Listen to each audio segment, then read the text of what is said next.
E agora eu tenho uma convidada mais do que especial, que vai também falar de um tema que pode nos ajudar muito nesse corre-corre, nesse cotidiano, nesse boom que virou o mundo com a agilidade da comunicação, as mudanças rápidas demais que acontecem, né? Então, essa entrevista que eu vou fazer agora eu faço com muito carinho e, sinceramente, agradecendo a presença da doutora Gelsi. Obrigada, viu, doutora Gelsi? Eu que agradeço. Põe o microfone mais perto. Aí. Eu que agradeço. Eu sempre gosto de falar desse tema. E nós vamos falar sobre perigos ocultos, né, como excesso de medicamento, caminhos a se preocupar dentro com seus cuidados com a saúde, né, doutora Gelsi? Sim. E a senhora, que é especialista em medicina integrativas, né? É isso? Você trabalha com isso há muito tempo. E homeopatia há mais de 30 anos. É isso? 38. 38. E meio. Doutora Gelsi, naquele tempo, a homeopatia, ela não era nem aceita pelas faculdades de medicina, ela não era uma profissão legalizada, né? Quando eu me formei na Unicamp, em 1979, em medicina. Isso é muito importante falar, porque pensa-se que o homeopata não é médico. É médico, sim. E, em fevereiro de 1980... houve, então, a oficialização da medicina, da homeopatia como especialidade no Brasil, com 100 anos de atraso em relação à França. É isso que eu quis dizer. Foi o nosso atraso em relação à França, é muito grande, né? De 100 anos. E, então, foi reconhecida como especialidade médica, mas eu tenho pai e mãe médicos, né? E meu pai já estava começando o curso, fez o curso de homeopatia junto comigo, e a minha mãe alopata convicta. E houve muita guerra, inclusive dentro de casa. Eu imagino. A gente dividiu o consultório aqui em Ribeirão, e muitas vezes o paciente ligava: não, esse problema você procura outro médico, como a mamãe falava. Ô, Gelsi, mas a resistência era muito grande mesmo, né? Na realidade, era medo de que fosse um charlatanismo, de que fosse uma coisa ilegal. Então, a mamãe sempre foi muito criteriosa, então esse era o medo dela, né? Como a filha dela ia fazer esse tipo de confundido com curandeirismo. E a partir né? daí, você se dedicou como homeopata. A terapêutica. Eu inicialmente queria ser psiquiatra como meu pai. Mas eu falo demais. E o psiquiatra tem que falar de menos. Então, adorei essa, Gelsi. eu tenho que ficar quieta. E eu gosto muito do aconselhamento, da educação em saúde. Então, eu achei que não servia para psiquiatra. Então, eu fui buscar. Aliás, a homeopatia me encontrou, né? Como uma medicina integrativa, que ela vê o paciente como um todo, usa remédios sem efeitos colaterais e que podia, então, complementar, né? Eu não acho que ela seja toda a medicina, mas eu acho que ela faz um bom trabalho, principalmente com doenças crônicas, né? Hoje em dia... assim, até para traduzir bem o que nós estamos falando, se está com uma infecção, nada vai substituir um antibiótico para aquela crise.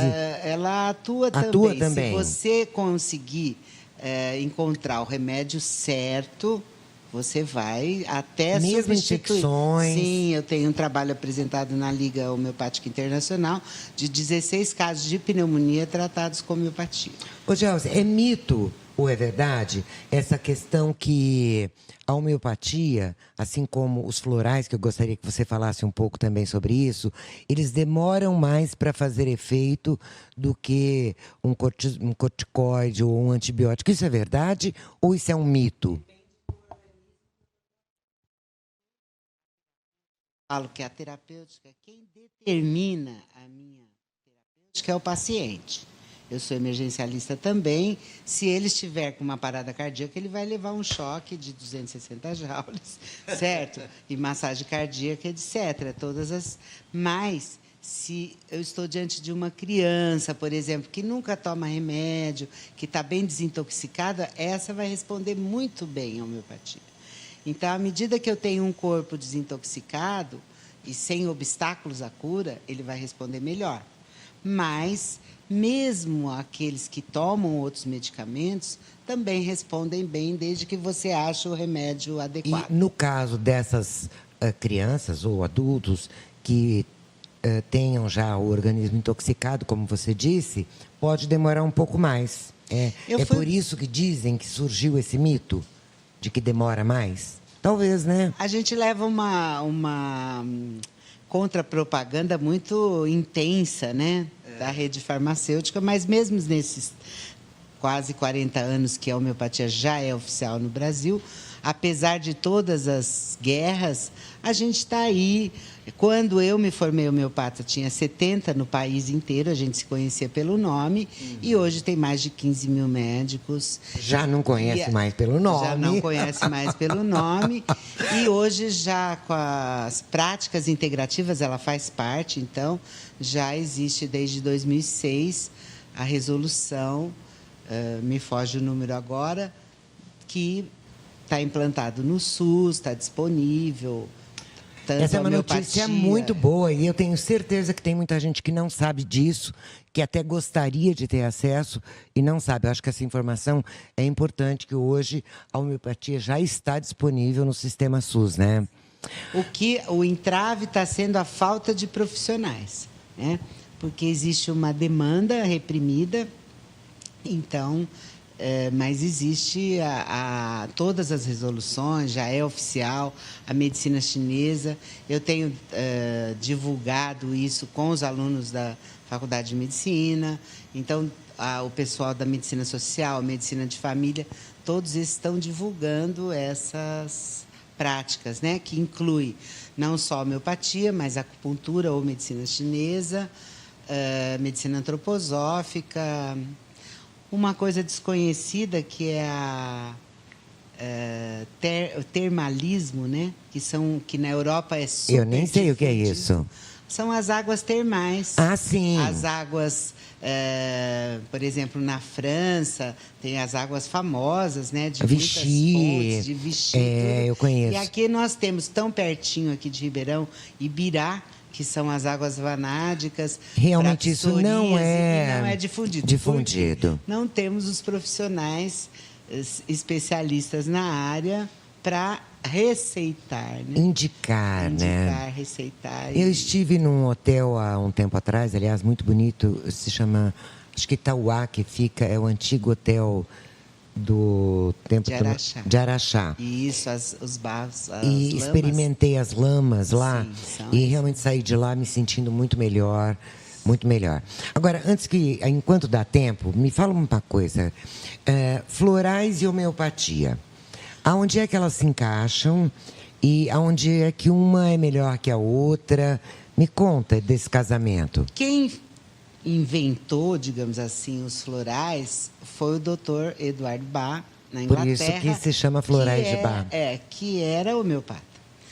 O Bach estava meio triste com a homeopatia na época, achando que a parte emocional ficava a desejar no tratamento. E ele foi para o interior da Inglaterra e, num processo puramente intuitivo, ele começou a desenvolver alguns estados emocionais e ele saía para a natureza e bebia o orvalho das flores. Olha e ele só. começou a fazer uma experiência mesmo. Com ele mesmo? Com ele mesmo. E ele melhorava. Aí, no outro dia, ele tinha um outro tipo de distúrbio emocional e, de novo, outra flor lhe chamava atenção. E isso veio evoluindo e ele lançou, então. Hoje, e se comprovou a eficiência, hoje nós a eficácia. Eu tenho até publicado um livro, chama Flores da Terra, com... Flores da Terra? Isso, que tem mais de 1.500 essências florais. Quem se interessou aqui pela nossa entrevista, Flores da Terra, e aí dá para a gente aprender um pouco... Flor, existem flores da Austrália, da Inglaterra, de Bach, flores E a gente pode tomar sozinho, por exemplo, se eu me identificar? Sim, porque não tem efeito colateral. E a ação, ela depende muito de uma ressonância do processo de desequilíbrio e da cura. Então, se eu tomo, por exemplo, uma essência floral que não estaria indicada para o meu caso, não ressoa, então não age. Ou seja, não se deve auto-escolher a planta que você acha. Eu acho que Ou pelo sintoma você consegue se autoajudar. Muita gente, porque não tem profissional suficiente, Vera. E isso tem se mantido às custas mesmo da automedicação. Usa-se tanto a automedicação em alopatia, aquilo que eu estava falando com você, que eu estava muito preocupada. Aliás, nós falamos tanto que ainda não entramos então, nesse assunto. Que a gente fica bravo, já que tem que se automedicar, então faça com homeopatia, com terapia floral, que os riscos são menores. Então, entre homeopatia e terapia floral, eu vejo aí um acolchoamento do processo. Então, você não consegue ficar imune à presença de uma flor. Você não consegue.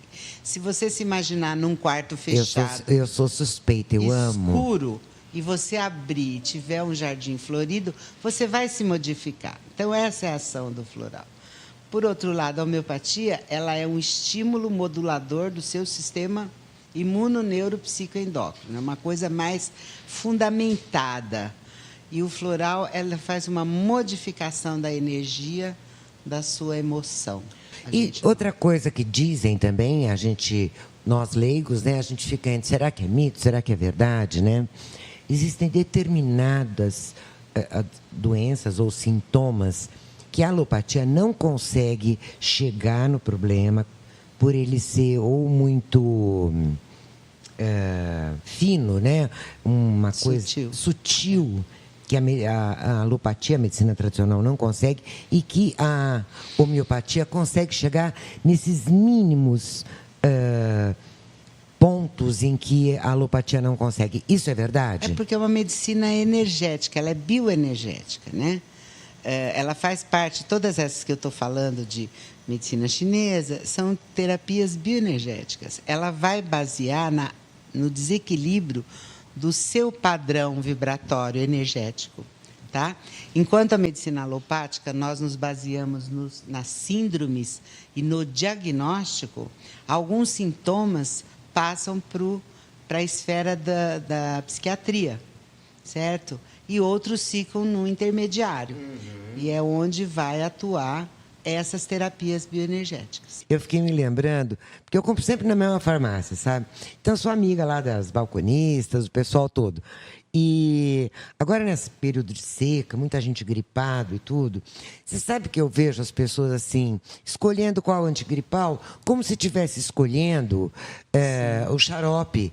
Acha que xarope é tudo igual. É um perigo essa automedicação, né? É um perigo. E não usa o melhor xarope que existe, que é a água, né? Ah, é? Sim, o melhor xarope que existe. Dito até pelo Dr. Frederico, que é o pneumologista. Não falei para vocês que o programa hoje estava só com gente boa? Olha quanto conselho bom. As palavras têm poder, como nos disse a coach. Você tem que não mexer no celular de manhã e sim olhar para si mesmo um pouco, para Deus, para o seu eu. Né? Agora você também está descobrindo que o melhor xarope, que é a água, né, doutora? Sim, a água. E a pessoa não está num clima que a gente está vivendo de deserto nos últimos dias, não se põe um umidificador ou uma toalha molhada no ambiente, não se toma água. Isso funciona mesmo. Sim, com porque certeza. É uma outra coisa que eu me deparo muito com gente que tira sarro de mim, me goza, porque eu ponho toalha molhada no quarto, ou se eu tiver num lugar que eu possa, eu coloco uma bacia. Quando você não tem um umidificador disponível, né? E muita gente me diz que eu tô, viajando na maionese. Não, porque aquela isso funciona água evapora mesmo. E ela vai aumentar a umidade do ambiente, né?